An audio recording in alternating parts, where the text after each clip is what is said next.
Hello guys, तो स्वागत है आपका डरावने वीडियो के साथ। तो चलिए वीडियो को पूरी एंड तक देखना।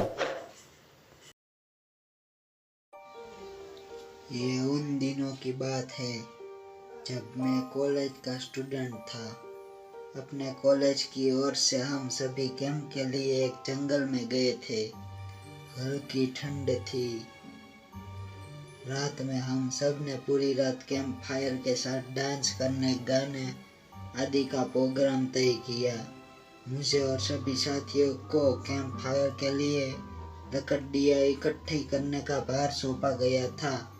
मैं निकला तो सबके साथ ही, लेकिन जंगल में के प्राकृतिक सौंदर्य में भटकता हुआ अकेला बहुत दूर कहीं निकल गया। अचानक आसमान बादलों से भर गया और गरज के साथ बारिश होने लगी और बिजलियां जोर जोर से कड़कने लगी। बादलों को लगातार गरजने से मैं पेड़ के नीचे खड़ा रह मुनासिब ना समझा। आसपास किसी घर की तलाश में एक दिशा में भागने लगा। मुझे कुछ ही दूरी पर एक लाल ईंटों से बनी शानदार बिल्डिंग नजर आई।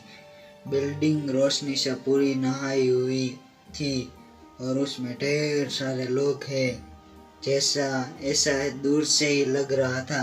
मैं तेजी से भागते हुए उस बिल्डिंग में जा घुसा और सामने से आती हुई एक खूबसूरत नर्स से टकराते टकराते बचा। नर्स ने मुझे घूर के देखते हुए कहा, बहुत अधिक भीग गए हो, सर्दी लग जाएगी।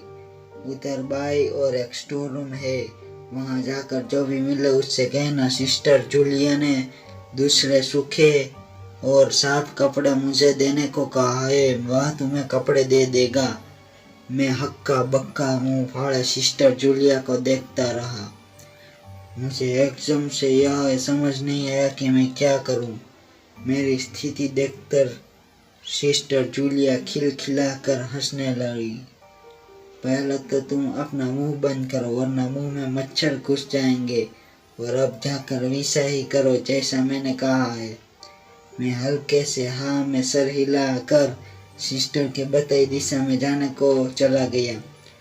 अभी कुछ 10 कदम ही चला होगा कि मेरे कंधे पर किसी ने हाथ रखा।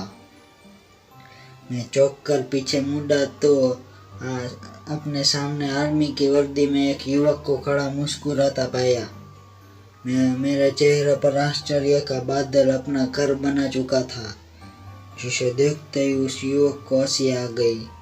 उसने धीमे किंतु दृढ़ स्वरों में कहा, मैं कैप्टन विनोद हूँ और यह हमारे देश की आर्मी का हॉस्पिटल है। कैप्टन विनोद की बात ने मुझे आश्वस्त किया।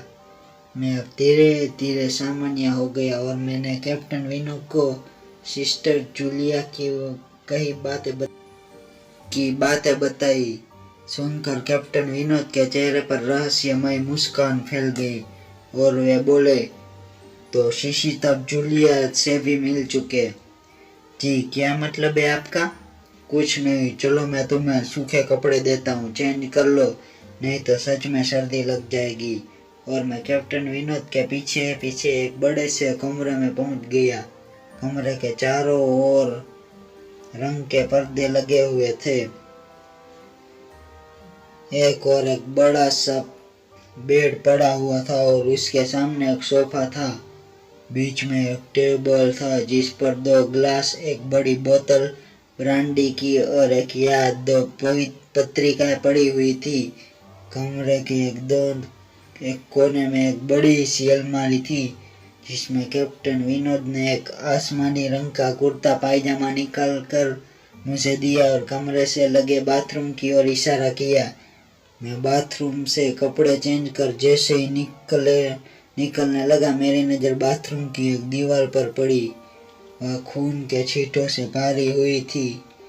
यह देखकर मैं घबरा गया और जल्दी से बाहर निकलने को मुद्दा की। बाथरूम में लगी आईने में खुद को ही देखकर चौंक गया। आईने में मेरा पूरा शरीर तो नजर आता था, लेकिन मेरे शरीर पर से मेरा सर गायब था। अब मुझे डर लगने लगा और मैं हड़बड़ाकर बाथरूम से निकल गया। मुझे इस तरह बाहर निकलते देख कैप्टन विनोद ने हंसकर पूछा, क्या हुआ? अरे हाँ, तुमने तो अब तक मुझे अपना नाम ही नहीं बताया। कहाँ जाओगे बाहर? बहुत तेज बारिश हो रही है, लेकिन तुम जाना क्यों चाहने लगे अचानक यहाँ? समझ नहीं पा रहे। कैप्टन विनोद, आपकी बाथरूम की एक दीवार पूरी खून के छींटों से भरी हुई और आपके बाथरूम में लगा आईना भी कुछ अजीब सा है। उसमें मुझे मेरा पूरा शरीर तो दिखाई दिया, लेकिन मेरा सर ही गायब था। मैं बिल्कुल भी यहाँ नहीं रुकूंगा। कहते हुए मैं कमरे से बाहर जाने वाले दरवाजे की ओर बढ़ा। रुको, तभी कैप्टन विनोद की कड़क की आवाज गूंजी। तो तुमने सब कुछ देख ही लिया? जी, क्या मतलब है आपका? मेरी आवाज में डर भर गया।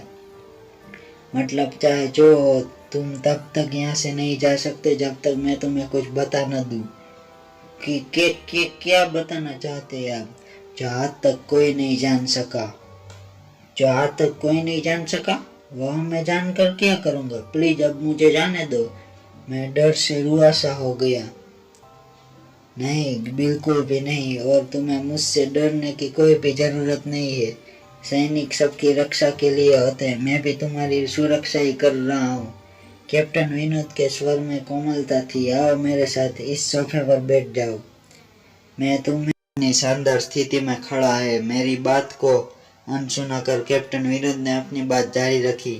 कोई नहीं बचा उस ब्लास्ट में। दीवार पर खड़े खून के छींटे भी उसी ब्लास्ट में मारे गए हॉस्पिटल के कर्मचारियों के हैं।